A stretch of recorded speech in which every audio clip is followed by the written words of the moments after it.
चलिए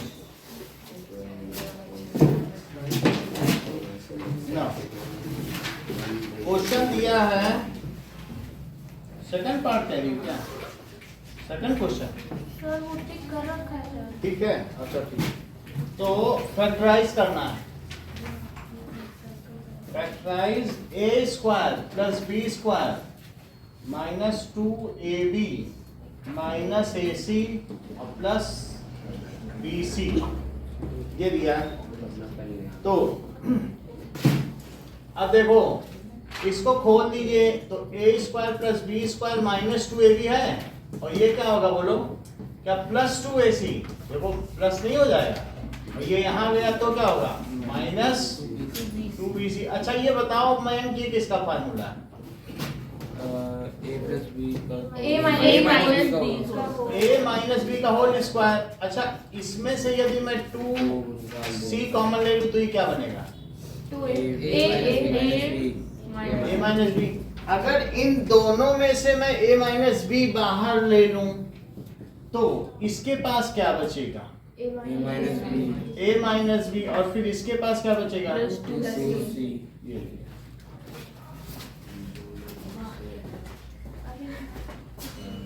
now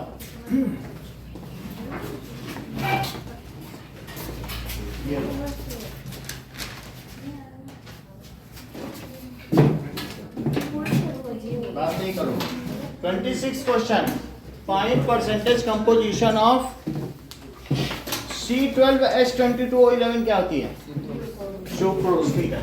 that is C12H22O11 is sucrose, जैसा कि आप लोगों ने बताया, या फिर इसका दूसरा नाम है केन शुगर, जो हम लोग के घर में यूज होती है, केन शुगर। हाँ इसका मॉलिक्यूलर मास बताओ। सो परसेंटेज कंपोजिशन निकालना है, तो molecular mass is equal to, तो देखो किसके किसके एटॉमिक मास लिए जाएंगे, atomic mass of C into 12 plus H into और प्लस O इंटू, ऐसा करेंगे कि नहीं।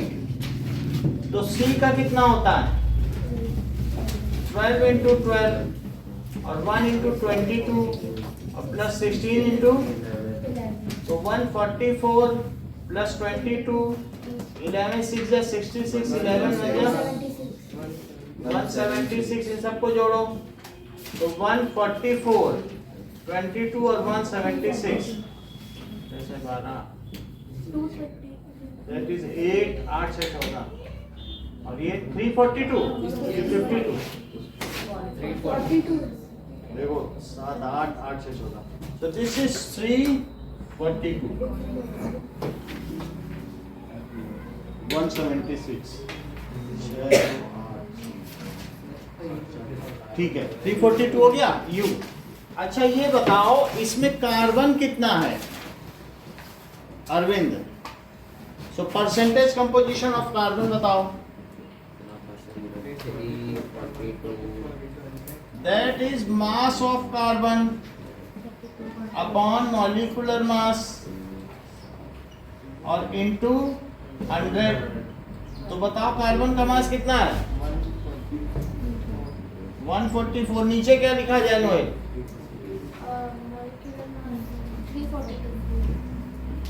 342 और into 100, इन दोनों को कट करो तो 2 से कट होगा 171 और ये 72, तो 7200 बाई 171, 90 से जाता लेकिन कोई फायदा नहीं, तो 171 और 7200 4 टाइम्स जाएगा, सो दैट इज 684, फिर 6 आ गया और 11 में से 8 गया 360, तो इट इज 342, फिर कितना आ गया 18, एक 0 लगा दो तो एक बार ही जाएगा, तो 171, तो कितना परसेंटेज हुआ 42.1%।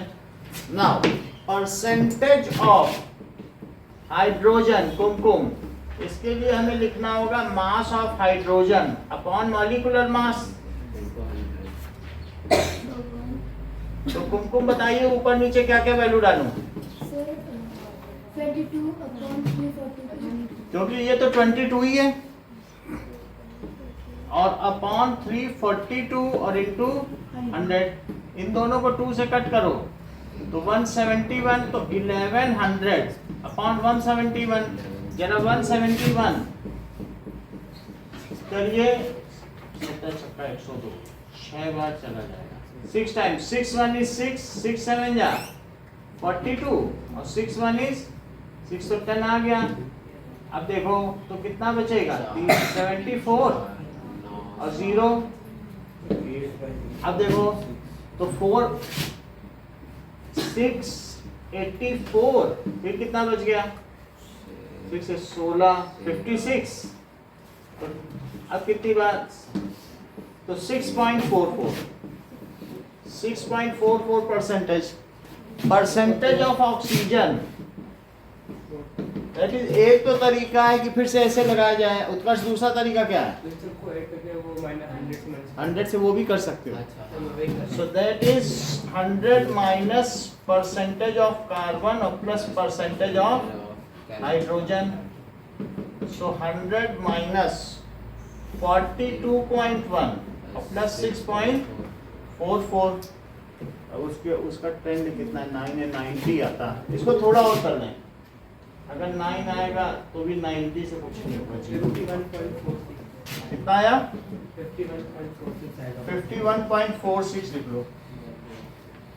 चलो कितना percent?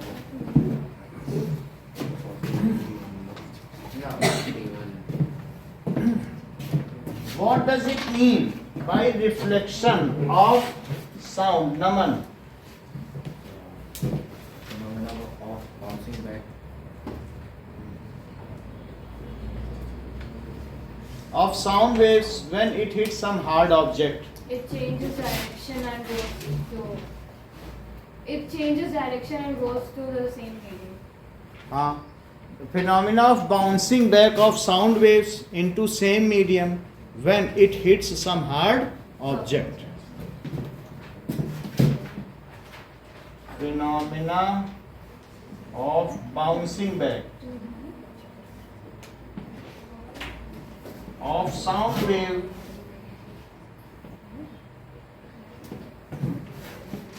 into same medium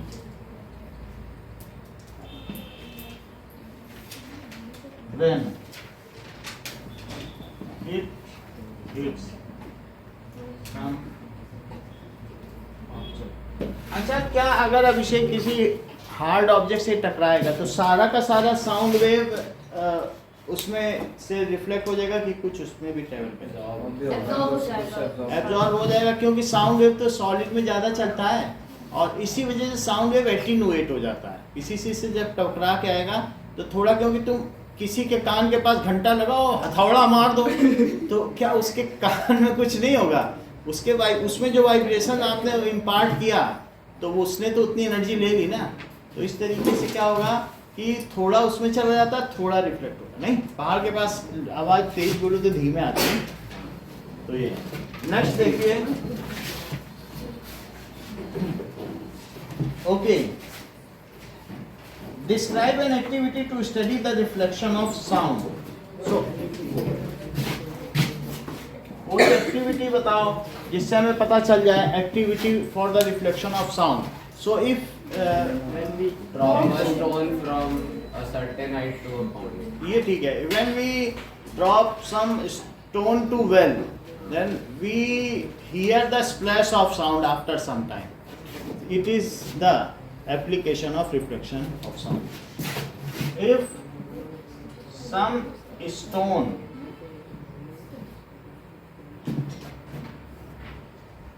is dropped in well, then sentence पूरा करो Kanishka. Then the reflection of sound. हाँ बोलो। Then the splash of sound. हाँ। Here. Then the ठीक है स्प्लैश हो या इको, है ना, तो ये चीज हो सकती है क्या कि और कोई बात है, उससे रिफ्लेक्ट हो जाएगा, तो वो रिफ्लेक्ट का हुआ, वहां से आवाज आई वो ऊपर आ गई, ये तो रिफ्लेक्शन नहीं है। रिफ्लेक्शन में इफ यू स्पीक, वो तो आवाज आई तो ऊपर आ गई, कहाँ कुछ रिफ्लेक्ट हुआ नहीं है ना। एको वाला एग्जांपल, इफ वी शाउट, ठीक है, इनसाइड वेल, देन आवर क्या होगा बताइए, sound is, echo is heard after some time, ये कह सकते हो। भाई पत्थर डाला तो सीधे आवाज आएगी, वो कोई रिफ्लेक्शन थोड़ी ना है। इफ वी शाउट, बात क्यों कर रहे हो भाई लगातार, इफ वी शाउट, फैन से हवा आ रही है, तो उधर से हवाई ऐसे हाथ लगा लो, वो कितनी की कॉपी लगा लो। इफ वी शाउट, ठीक है, इनसाइड, ये नियर क्लिफ, क्लिफ लिख लो, देन फैन ठीक कर लो, हवा नहीं आनी चाहिए, then echo is heard after some time. So this is application of reflection of sound.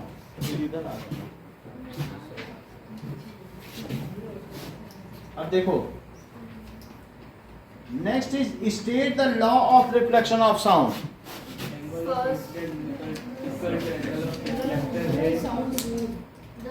Angle of incidence is equals to reflection of, ठीक है, नेक्स्ट रे ना बोलो, incident wave, sound wave, reflected wave and normal drawn points at the point of incidence. All line same plane. Asmita repeat करो सारी चीज, फिर से बोलिए, पहला वाला बोलिए। ऐसे नहीं होता, एंगल तो कहीं बोल ही नहीं रही हो, आप बोलो। The angle of incident sound waves is equal to reflection of angle of reflection, angle जरूर बोलना। अगला, the incident sound waves reflected sound wave, reflected sound wave and the normal all lie in all lie in same plane. same plane. अगला देखें कि 28 Srijana, what is the basic difference between isotopes?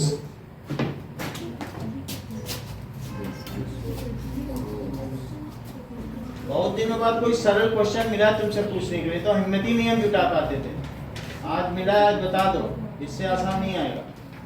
ये छोड़ दिया तो फिर गंवा दिया मौका। बोलिए देविका, देखो मौका भी गंवा दिया तुमने। हाँ, समावयवियों में आधारभूत अंतर क्या है? लो हिंदी में भी पूछ लिया, अब बता दो। समावयवियों में आधारभूत अंतर बताओ। वयवियों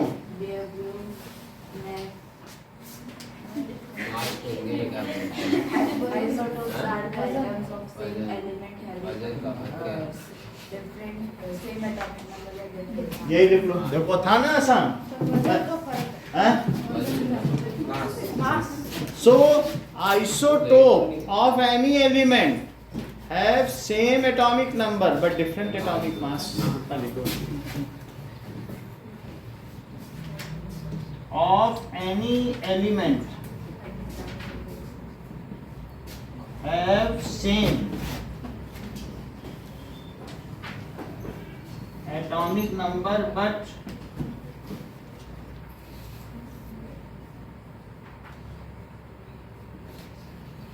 अब सिर्फ तुमसे 5 चीज पूछेंगे, बात ही करते रहते हो। इधर देखो ना, वो पढ़ा रही क्या, 5 चीज पूछेंगे।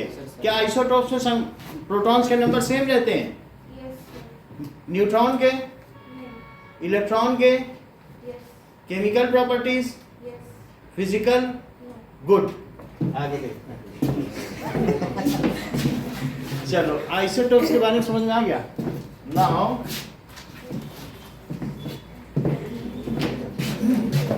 average time taken by normal person to react in emergency is 1/15 of a second and it is called the reaction time। मान लीजिए कितने समय में हम किसी चीज पे रिएक्ट करते हैं उसको क्या कहते हैं? Reaction time. जैसे हमने पहले भी कहा था कि अगर ये स्केल है और इस स्केल को मैं पकड़ रहा हूँ तो कब आप पकड़ पाते हो? यहाँ उंगली रखो और मैं स्केल छोड़ूंगा, बस पकड़ना नहीं, ऐसे हाथ रखना और पास जितना रख सकते हो। और फिर देखो मैं ऐसे करूंगा और फिर यहाँ पकड़ना, ये करना। तो मैं देखूंगा कितनी देर में तुम सोच पा रहे हो कि स्केल छूटा। पास ही रखो बिल्कुल, तो पता चल जाएगा। अब अभी तक ऐसा कोई नहीं हुआ है जो 16 सेंटीमीटर के ऊपर सब पकड़ पाते हैं। तो तुम अगर 16 से नीचे पकड़ पाए तो तुम जीनियस हुए। इसमें अंदर लगा हुआ है। ये क्या ठीक है। Now, ये देखो, अभी रुक जाओ। तुम कहीं पर भी रख लो, बीच में भी रख सकते हो, मैं वहां से काउंट कर लूंगा। चलो 20 पे रखो, पास रखो जितनी पर, क्योंकि नहीं तो हाथ लाने में समय लगेगा दोनों। ये तो 5 सेकंड पकड़ ली, बहुत रिएक्टिव है ये।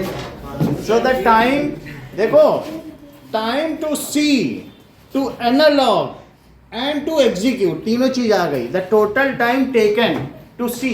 जैसे तुम गाड़ी चला रहे हो, पहले तुमने बच्चे को देखा, हाँ बच्चा है, गाड़ी रोके ना रोके, रोक लेना चाहिए, अरे कुचल गया। रिएक्शन टाइम गड़बड़ होगा तो कुचल जाएगा। तो वो जो एवरेज रिएक्शन टाइम है 1/15 सेकंड। कितना देखो, पढ़ो क्वेश्चन में क्या लिखा है। To see, to observe, to think and to react, इतना सब कुछ करना है। उस चीज को क्या कहते हैं? Reaction time. तो कितना लिखा है बताइए। So that is emergency is 1/15 of a second and it is called a reaction time. If a bus is moving with this velocity and driver running across the road, तो अब जब तक वो ब्रेक अप्लाई करेगा, break apply करते ही गाड़ी रुक जाएगी।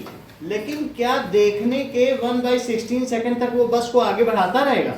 भाई देखोगे, सोचोगे तब तो अप्लाई करोगे।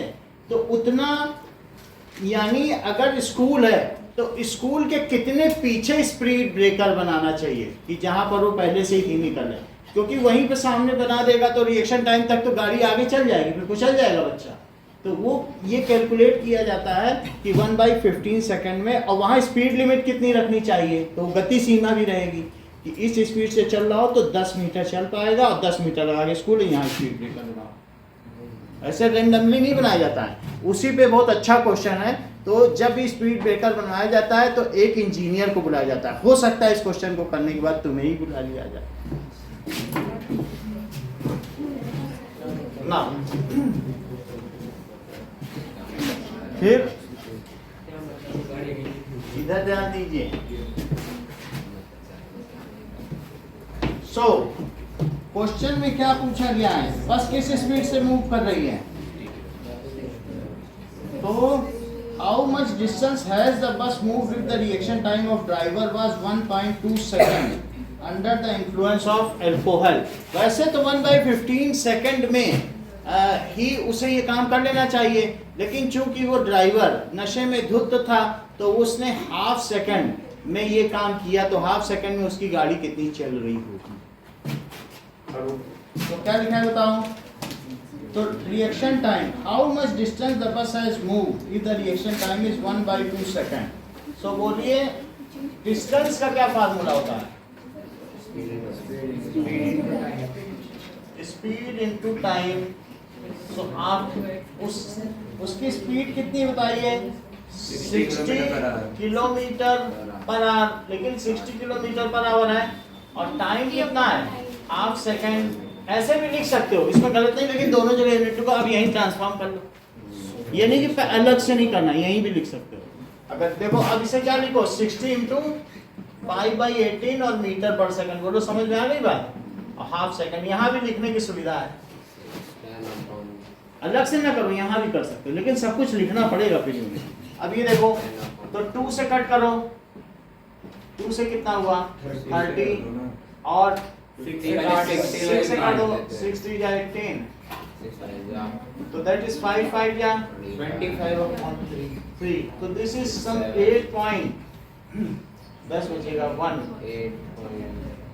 20 बच जाएगा 1 2 5, तो this much मीटर, तो वो कितना मीटर आगे चल देगा, ये 8 मीटर तक बहुत होता है, 8 मीटर कोई थोड़ी, ये 4 मीटर है, तो 8 मीटर तक चलेगा। और बच्चे को उसने 8 मीटर से देख लिया तो बच्चा बच जाएगा। तो इस तरीके से if because he was under influence of alcohol, so his जो रिएक्शन टाइम है वो नॉर्मल रिएक्शन टाइम से कितने गुना ज़्यादा है। वो 1/15 सेकंड है, वो 1/2 सेकंड है, तो उससे आप पता करो।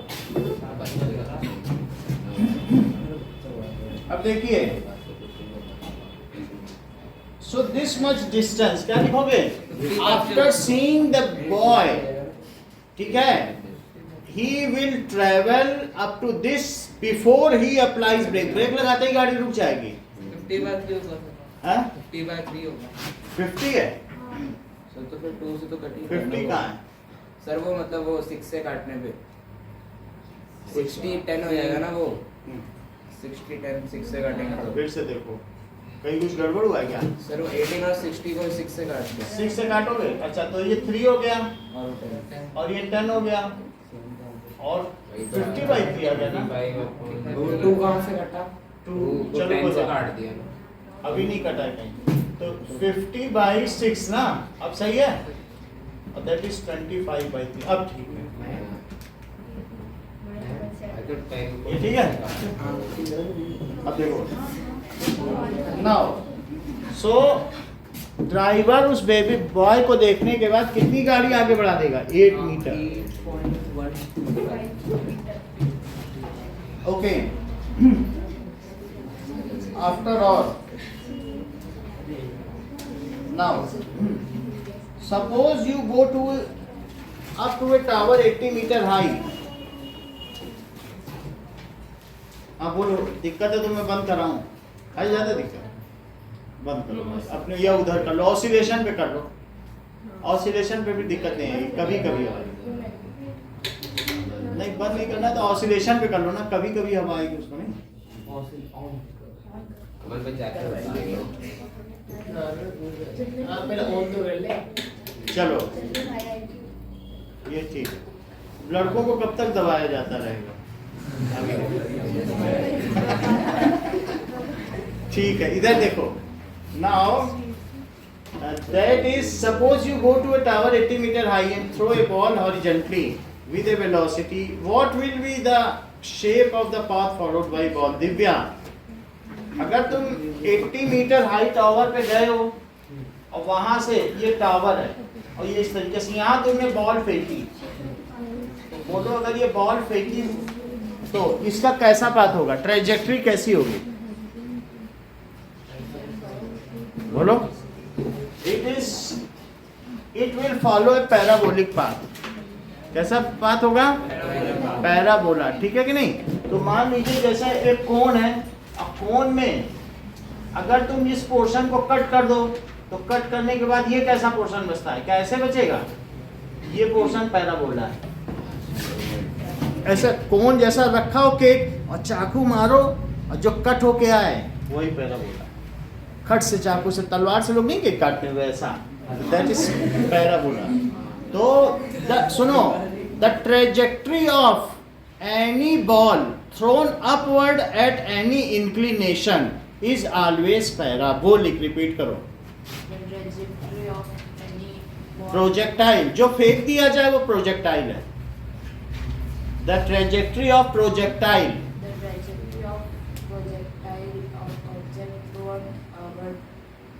थ्रोन अपवर्ड पैराबोलिक, ठीक है। थ्रोन अपवर्ड या थ्रोन एट सर्टेन एंगल, अगर किसी एंगल पर फेंका जाए, और ट्रेजेक्ट्री का क्या मतलब होता है, उसका बिंदु पथ, जिस रास्ते से वो चले उसे क्या कहते हैं, ट्रेजेक्ट्री, द पाथ फॉलो, ठीक है।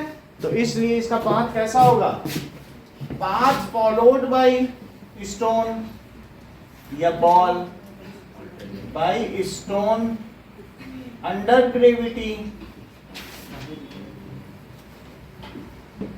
इज पैराबोलिक समझ में आ गया। आगे देख रहे हैं। अब अगला क्वेश्चन क्या कह रहा है, what will be the shape while falling the motion of ball will be combination of two independent motion, name these two motions। तो ये मान हाँ बोलो एक बज गया क्या 30 नंबर जैसे क्या कह रहे हो तो हो गया कौन सा?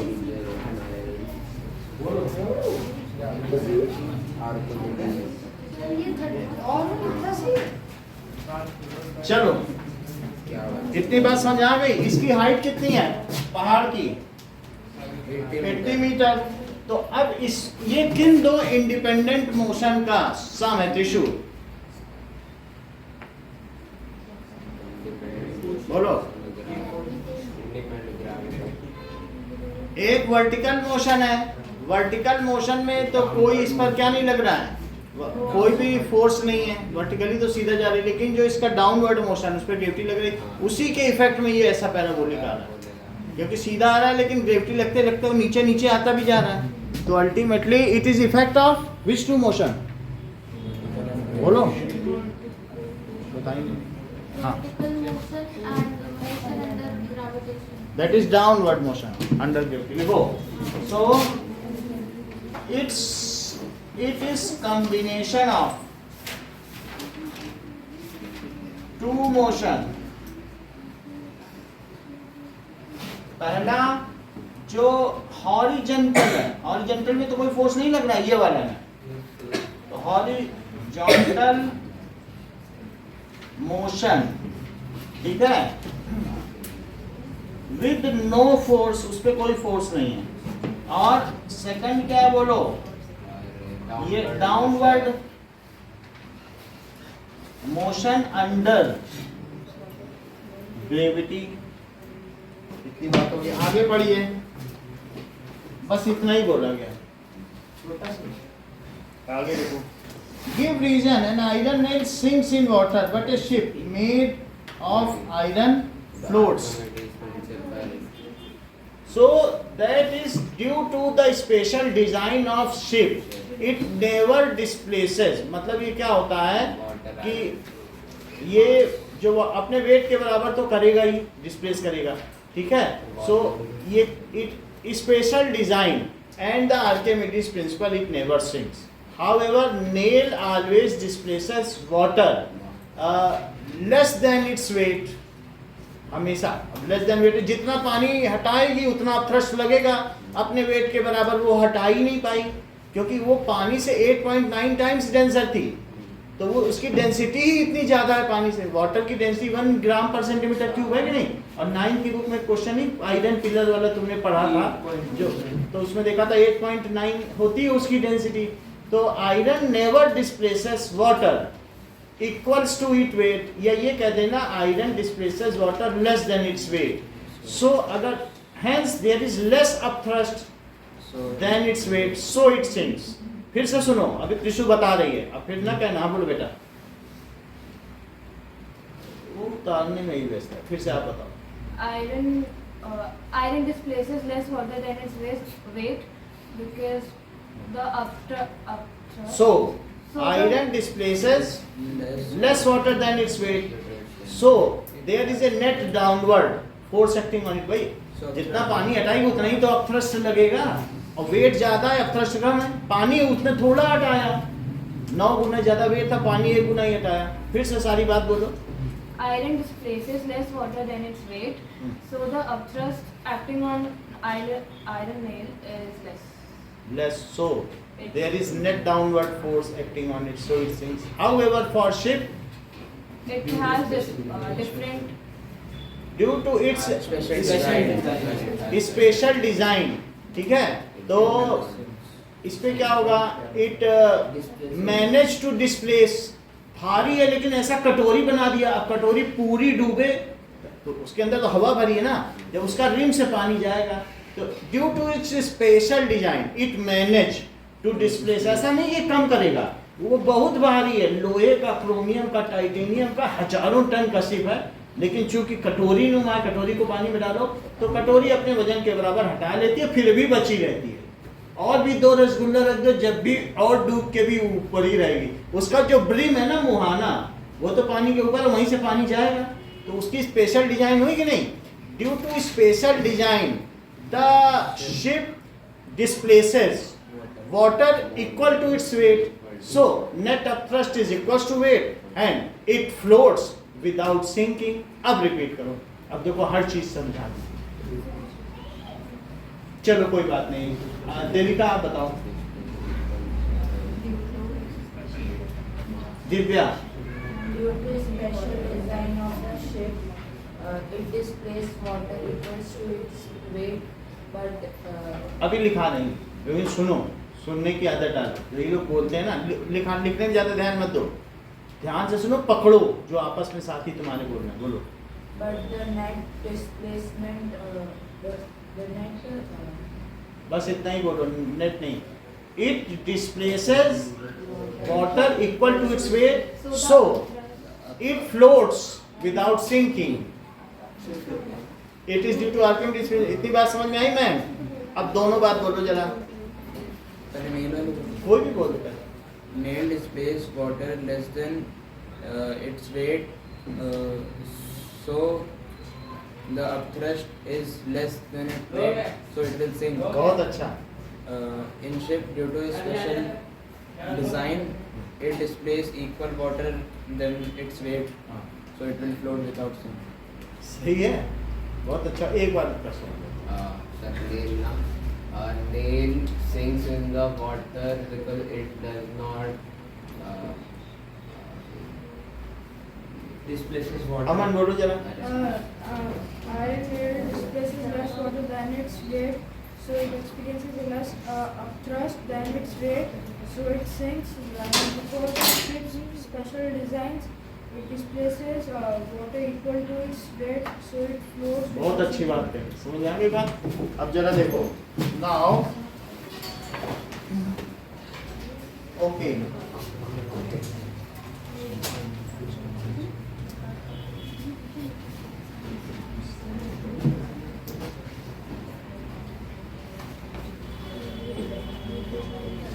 नाउ क्वेश्चन नंबर 21 करना है आपको। ओके, बोथ 21 में बोथ करना है। 23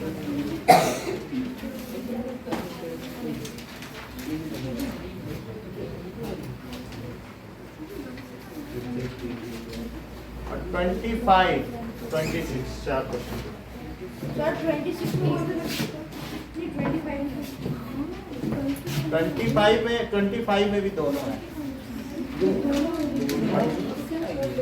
25 में 2 है ना, और 26 2 3 4 5 6 क्वेश्चन करो।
चलो स्टार्ट करो।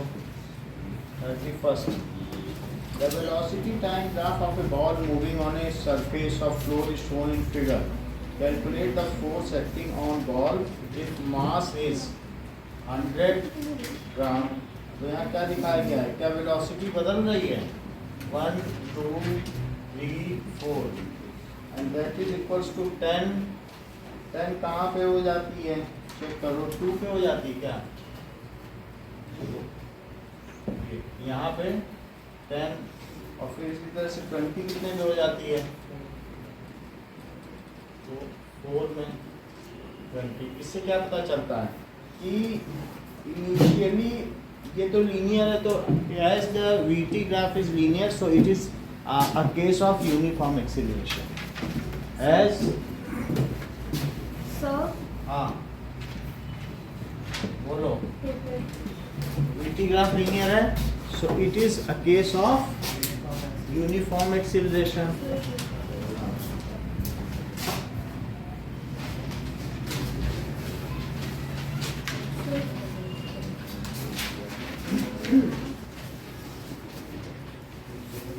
ना ठीक है, इस चीज को लिखने as VT graph is linear so it is case of uniform acceleration.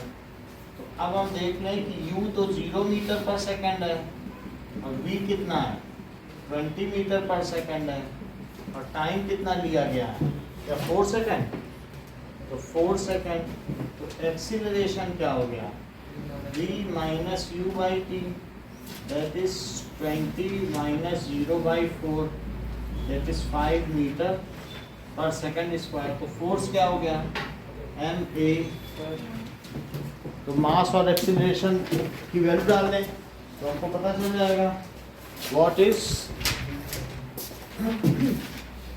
ये, ओके। सो मास को केजी में कन्वर्ट करो 0.1 और into 5 तो कितना न्यूटन हो गया सर,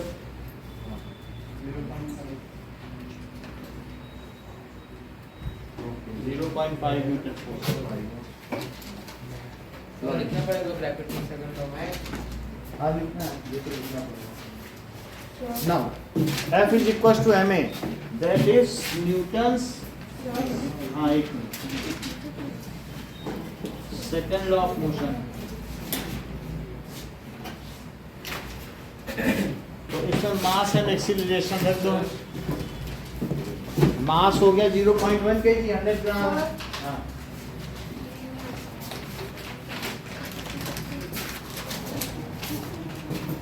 देखिए मास हो गया 0.1 kg और एक्सीलरेशन 5 है तो 0.5 न्यूटन। आगे पूछ रहा है what are the differences between cell wall and cell membrane. So 30 second, cell wall और सेल मेम्ब्रेन, सेल मेम्ब्रेन किसकी बनी होती है, it is made of protein and lipid, जबकि ये किसकी होती है, it is made of cellulose in plants and chitin, chitin में किसमें होती है, फंगी, मशरूम खाते हो तो उसकी में कैसे होती है, वो भी कॉम्प्लेक्स शुगर है, फंगी। फिर समझो जैसे हमारे पास वीटी ग्राफ है तो क्या ये लीनियर है, वीटी ग्राफ लीनियर होता है, यूनिफॉर्म एक्सीलरेशन होता है, फिर एक्सीलरेशन बदलता नहीं है ना। तो बताओ 0 स्पीड से वो 20 तक की स्पीड ले आया, बढ़ाता गया कि नहीं, जैसे जैसे टाइम बढ़ रहा उसकी स्पीड भी बढ़ रही है, तो उसकी इनिशियल स्पीड कितनी है, u 0 है और बोलो 4 सेकंड में कितनी हो गई, देखो 4 सेकंड में 20 हो गई। और कितना समय लिया बताओ, 4 सेकंड, और एक का फार्मूला क्या होता है, तो लास्ट में 20 हो गई, इनिशियली कितनी थी 0, टोटल टाइम कितना लिया 4, तो बोलो 20/4 5 हुआ। और F is equal to ma, mass 100 gram है तो 100 ग्राम को क्या करोगी, केजी में बदलोगी, 0.1 kg लगा दो। सर इस क्वेश्चन को तो करेंगे तो ग्राफ बनाना जरूरी है। नहीं, वो तो बना हुआ है, उसी से एक्सीलरेशन निकालना। अब देखो नेक्स्ट इज, हाँ इट इज, ये काइटिन में किसमें होती है बताओ? काइटिन की सेल वॉल किसमें होती है? मशरूम में, फंगी में, है बताया कि नहीं? और सेलुलोज की सेल वॉल किसमें होती है? प्लांट्स में। और जबकि सेल मेम्ब्रेन, एक और कुछ इसका डिफरेंस बताओ दिव्या। जैसे सेल वॉल है और अंदर सेल मेम्ब्रेन, हाँ बोलो। Found in plants. बिल्कुल ठीक, सेल मेम्ब्रेन, और ये है दैट इज सेल वॉल। ठीक है, तो इसको लिखो, it is found in all organism. Cell membrane तो सभी में होगी, प्लांट में भी बिना उसके कुछ थोड़ी ना हो सकता है। Found in all organism. जबकि ये क्या होगी है? Plant cell. It is found in plant and fungi. जो टूट जाए, फंगी मशरूम भी टूट जाता है ना, एंड फंगी। अच्छा, इसमें थोड़े पंप्स होते हैं, उसकी वजह से वो अंदर बाहर करता है सामान का, लेकिन ये परमिएबल है, ये ऑस्मोसिस कर सकता है, ये नहीं कर सकता। So it regulates material through, regulates water या transmits water through osmosis. Osmosis is done, osmosis is not possible. No osmosis takes place. Plays through it. Membrane में? अभी तो semi-permeable membrane है क्या? Semi-permeable? चीज़ों को charges को तो लगना है ना। इसको चेक कर। सेलुलर मेम्ब्रेन है ना, मेम्ब्रेन में तो होता ही तो होगा। water को charges बस दो ही को है, और कोई नहीं, इतना ही लिखो बस, ठीक है। चलो, मेम्ब्रेन नाम ही आ रहा है उसमें। अब देखो, how do substance like CO2 and water move into and out of the cell. देखो सेल दो ही पॉइंट है, कुछ ज्यादा तो नहीं है, फिर भी मैं देख सकता हूँ नेट में कुछ दिखा रहा हूँ। साइड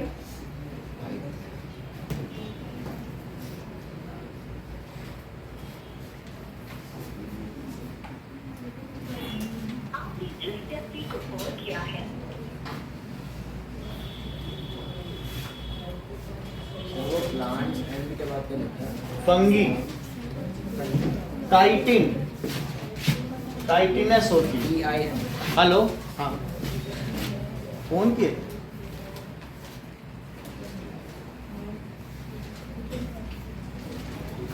अच्छा,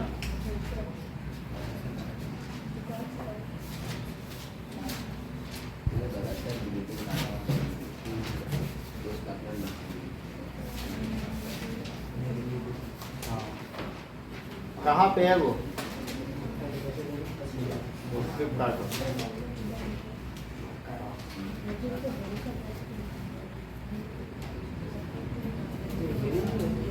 अब देखिए, तो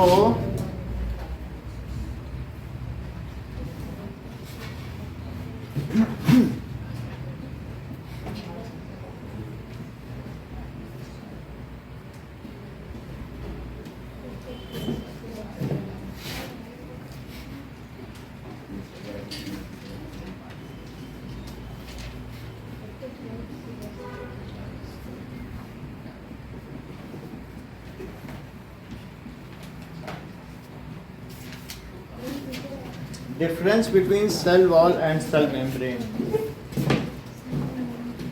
हाँ? ऐसा देख लीजिए।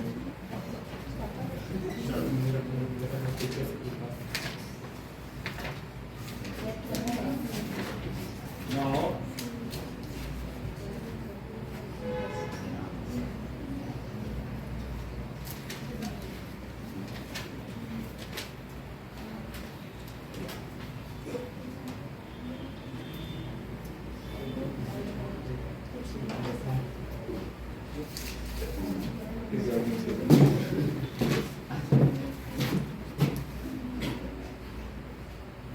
Hello Japanese side. ओके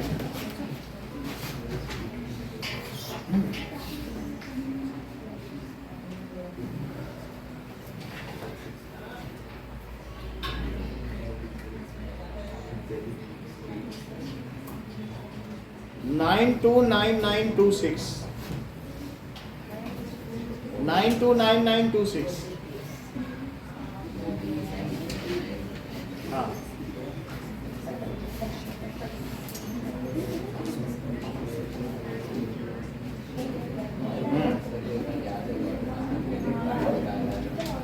हो गया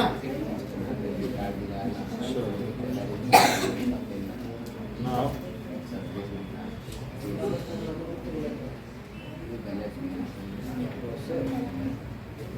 देखो इसमें दिया है कि सेल मेम्ब्रेन तो सभी में पाई जाती है, can be observe under electron microscope, ये सब छोड़ देते हैं। Outer most layer of animal cell, और तो कुछ खास नहीं है इसमें, that is functions as protective covering cell membrane, ठीक है। That is white is now flexible. ये बताओ सेलेक्टिवली परमिएबल, सेलेक्टिवली परमिएबल और कंप्लीटली परमिएबल। देख लो ये जो है ये कंप्लीटली परमिएबल है, सेलेक्टिवली परमिएबल। ये कैसी है सेल वॉल? देखो कंप्लीटली परमिएबल। और ये कैसी है? ये कुछ चीजों को जाने देगी, कुछ को नहीं जाने देगी। तो ये कैसी बताओ? सेलेक्टिवली या सेमी। सेमी का मतलब ना हाफ, तो it is semi permeable. Semi permeable, okay. Now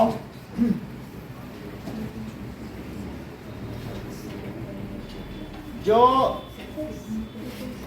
cell wall है ये इनएक्टिव है, जैसे ये कुमकुम ने बताया नॉन लिविंग है, मेटाबॉलिकली इनएक्टिव, और जबकि ये एक्टिव है, इसको सब कुछ चाहिए, ये सेल के साथ सांस ले सब कुछ ये करेगी, इसमें लाइफ प्रोसेसेस चलेंगे, और ये कुछ नहीं है।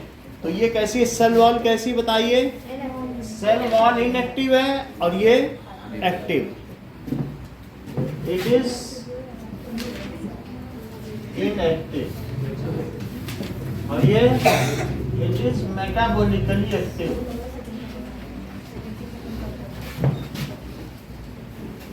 तुमने सब याद कर लिया है कुमकुम, तुम कई चीजें बताने लगे, पहले नहीं बताते थे। मैं सुनता हूँ तुम आगे आगे आंसर देते हो, ठीक है, इतना ही रखो। संडे को पार्टी है।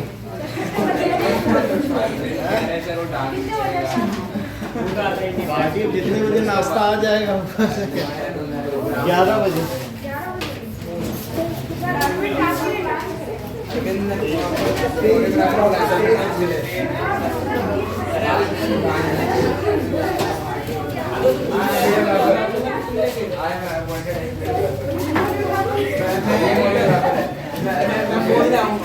ये सपेरे वाले गाने पे डांस करेगा तो 2-4 साथ मंगा ले।